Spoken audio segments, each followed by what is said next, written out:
ভালোবাসবেন না, ওয়াগফিরু লাকুম যুনুবাকুম, বরঞ্চ আল্লাহ তাআলা তোমাদের সমস্ত যাবতীয় গুনাহ মাফ করে দেবেন। বলেন সুবহানাল্লাহ। নবীজিকে ভালোবাসা দরকার আছে কিনা বলেন?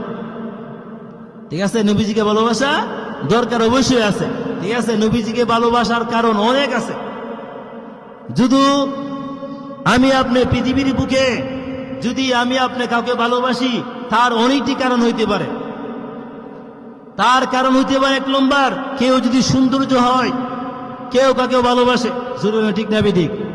এক নম্বর। দুই নম্বর, কারণ সে যদি দৈন্যত্ব হয়, এই জন্য একজন ভালোবাসে।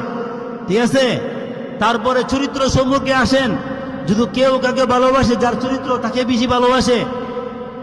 সর্বোপরি দিক দিয়ে আল্লাহর নবী, বিশ্ব নবীর কাছে আল্লাহ তাআলা এরকম গুণ দিয়েছিলেন, কোনো এক দিক দিয়েই বাদ ছিল না।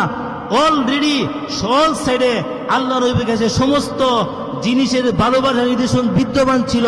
এই জন্য নবীকে ভালোবাসা ছাড়া পৃথিবীর অন্য কাউকে ভালোবাসতে নেই। জোরে বলেন ঠিক না ঠিক? ঠিক আছে, সম্মানিত হাজিরিন, নবীকে ভালোবাসতে হবে।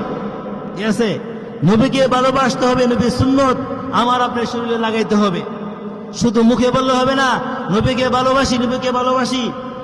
যদি মুখে বলেন নবীকে ভালোবাসি ভালোবাসি, আর নবীর সুন্নত আমার শরীরে আপনার শরীরে না আসে, তাহলে সম্মানিত হাজিরিন, তাহলে কি নবীজির সুপারিশ আমরা কিয়ামতের ময়দানে পাবো? ও কখনো পাবো না। যদি নবীজির সুন্নত আমার আপনার শরীরে যদি আমরা অলরেডি লাগাইয়া ফেলি, যদি আমরা আনতে পারি আমাদের শরীরে, তাহলে দেখা যেতেছে কি আমার আপনার সুন্নত যদি নবী